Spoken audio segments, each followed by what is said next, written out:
Mundet që truri njeriu të shkaktoj disa forca mbi natyrore, pra të kryej disa veprime të mistershme për shkencën, a mundet që vetë natyra në bashkëpunim me trurin e njeriut të krijojë disa fenomene të pashpjeguara nga ne? Tani po ju tregoj disa fenomene vërtet misterioze dhe të pashpjeguara nga shkenca. Ishte viti 1982. Në Gjergji, një djalë i ri kishte bler një makinë, një Chevrolet. Dhe makina ishte vjetër, ishte e përdorur dhe e vjetër dhe shpesher kishte probleme. Dhe djali ndonjëherë e rregullonte makinën dhe e rregullonte aty përpara oborrit të tij. Ishte një mekanik. Dhe një ditë sapo kishin ngrënë drekën, nëna e tij po pastronte dhe po lante enët pranë kuzhinës me dritaren hapur. Djali shkoi tek oborri, mori makinën, makina kishte edhe një problem tjetër, kësaj here, dhe ai vendosi makinën me rrotat si për disa gurve dhe pastaj vuri edhe disa trungje poshtë. Dhe si gjithmonë vazhdoi që të rregullonte makinën. Mirë po, ishte pak e pjerrët zona dhe një nga këto trungjë rrëshqiti dhe e kapi djalin makina sipër, i ra komplet sipër. Nuk mundi që të bërtiste, sepse ishte pamundur, gjitha ajo peshë e madhe, nuk mundej që të bërtiste. Nëna e tij dëgjoi një forcë, dëgjoi një rënkim, por nuk mundej, nuk kuptoi se çfarë ishte. Megjithatë, po shihte nga dritarja. Por kur vuri re që djalin e kishte zënë makina, vrap shkoi atje.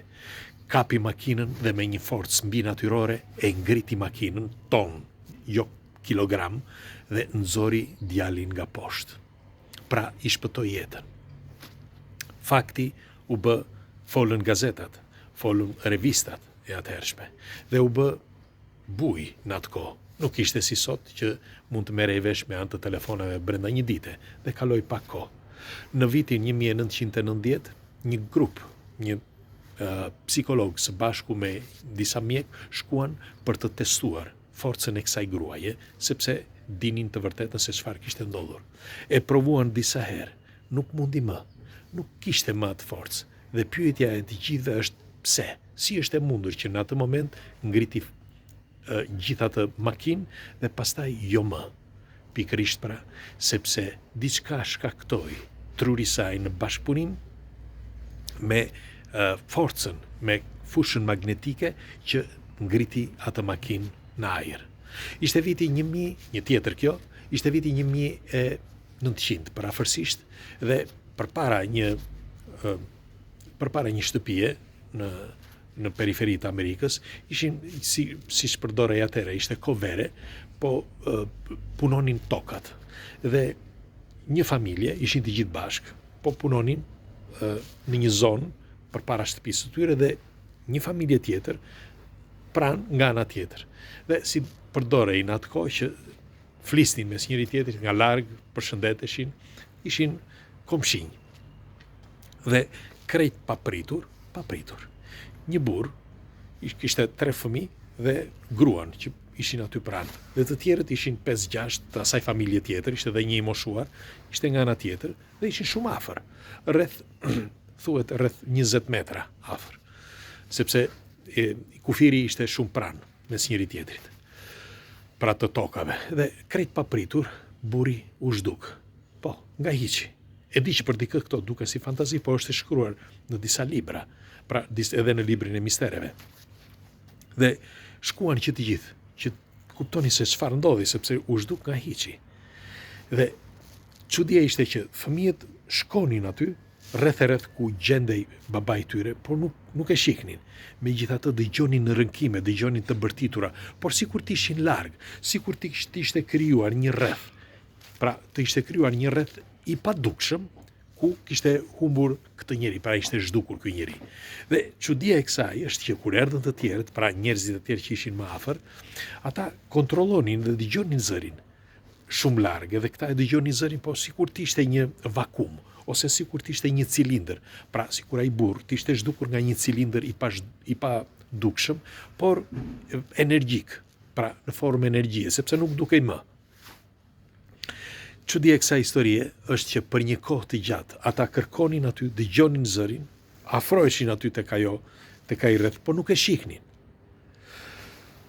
Pas disa minutave, nuk zgjati, jo minuta, por disa rreth një ore, pasi çdo gjë nuk u dëgjua më sepse u zbe zëri i tij dal nga dal dhe sikur u qetësua, sepse kishte edhe një tingull shumë të çuditshëm në atë vend. Pikërisht atje ku u zhduk burri, u krijua një rreth ku nuk lindi më bar në atë vend. Dhe bagtit sa herë që shkonin, atje nuk shkonin atje afër, por shkonin për rreth. Dhe ju e dini që bagtit e kuptojnë me njëherë se çfarë mund të jetë. Askush nuk di se çfarë është. Disa e kanë lidhur me alien, disa me forma, nuk dihet. Megjithatë, doja t'ju pyesja, çfarë mund të ndodh me trurin e njeriut në bashkëpunim me materien ose me energjinë atje jashtë. Bile disa nga ju ndoshta e kanë parë videon ku kanë folur për birin tim në vitin 1994, ku sapo kishte lindur që kishte një problem dhe unë me lutjet që bëra, lutje vërtet që më dini nga thellësia e shpirtit, për një kohë të gjatë, unë di që djali u shërua.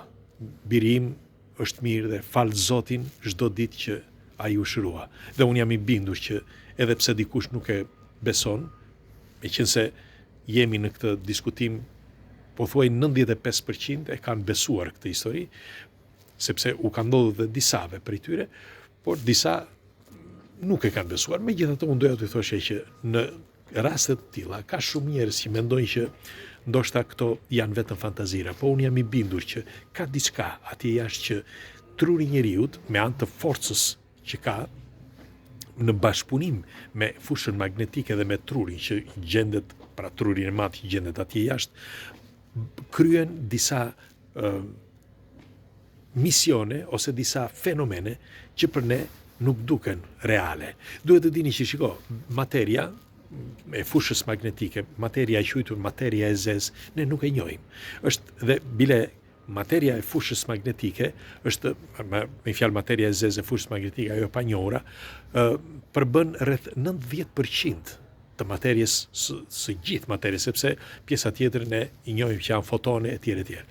Por ne nuk njohim se çfarë, pra ajo pjesa dërmuese që ne nuk njohim, qoftë të trurit të madh atje jashtë, por edhe të trurit tonë, sepse edhe ne, pothuajse 90% të trurit tonë nuk e njohim. Ne përdorim një pjesë shumë të vogël të trurit. Dhe këto janë fenomene të pashpjegueshme. Dhe unë doja t'ju thoshe juve, sa prej jush kanë dëgjuar fenomene të çuditshme, kujt prej jush i ka ndodhur diçka që nuk e shpjegon. Le ta diskutojmë këtu së bashku. E di që dikush mendojnë që këto janë pallavra. Unë do të dëshiroja që ta diskutojmë këtu së bashku, të na tregoni, sepse në diskutimet e përbashkëta do kuptojmë shumë mistere dhe do kuptojmë nga bota që nuk kemi kuptuar asgjë. Do kuptojmë nga bota që nuk kemi kuptuar asgjë. Sepse ne na duket sikur dim, por dim shumë pak. Ne përdorim shumë pak trurin, njohim shumë pak dhe ne insistojmë duke thënë që njohim shumë. Ka me miliona mistere, miliona, dhe askush nuk i shpjegon dot. Secilit diçka në jetë një herë, në jetën e tij i ka ndodhur diçka misterioze që nuk e shpjegon. Ndaj, le ta diskutojmë. Okej? Pres komentet tuaja. Kalofshi një ditë bukur.